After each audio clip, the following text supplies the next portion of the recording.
Good afternoon and welcome to a walk with Tilly. And it's a lovely afternoon. It's nice and mild, a little bit overcast, a little bit of sunshine still in the distance there, but very pleasant afternoon. Okay, so just some observations on the Home Secretary. As we discussed, what I discussed briefly yesterday, young Richie Sunak has decided to appoint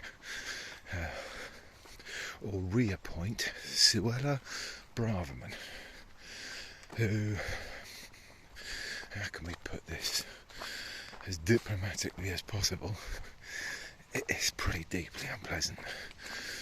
This is the individual that dreams about sending desperate families of migrants to Rwanda on planes, who is incredibly keen to remove UK citizens' access to the European Convention or the European Court of Human Rights and get rid of the European Convention of Human Rights. In addition to which,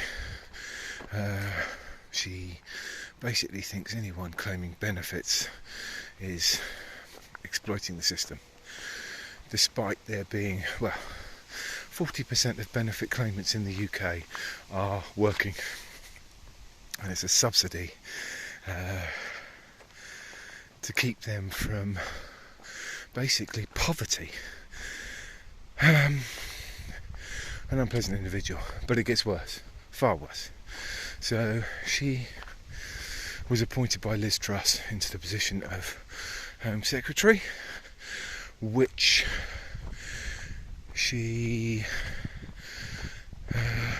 was fired from 6 weeks later because she had sent documents via her personal email that were considered sensitive to a fellow MP, an individual who she thought was his wife but turned out not to be, turned out to be an advisor, using her own email, her private email account, none of which you're allowed to do. On top of this, it's since come to light that she additionally, when she was the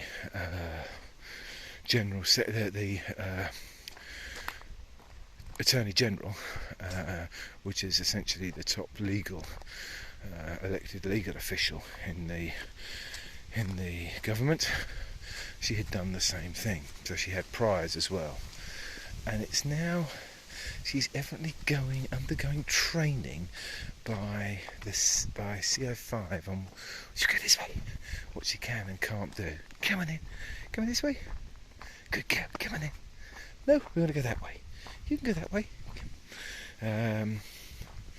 It's just unacceptable. It's frankly ludicrous. The only reason she's in that position, Rishi Sunak may have a lot of faults, but he's not an idiot.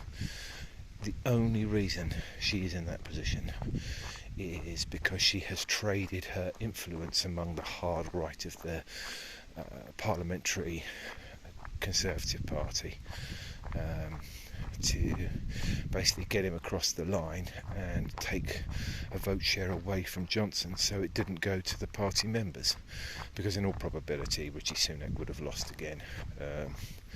The numbers would have suggested, the projections would have suggested that he was not capable of getting across the line and winning a vote amongst party members.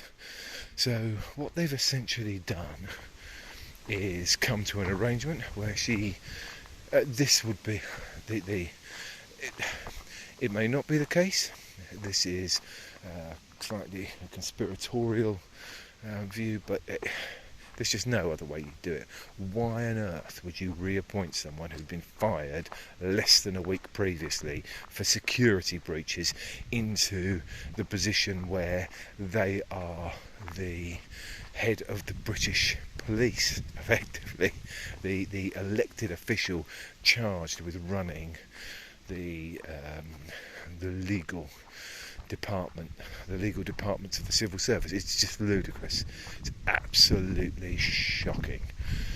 So I think that there was a deal done where Rishi secures himself that, but effectively the ability to run unopposed, with the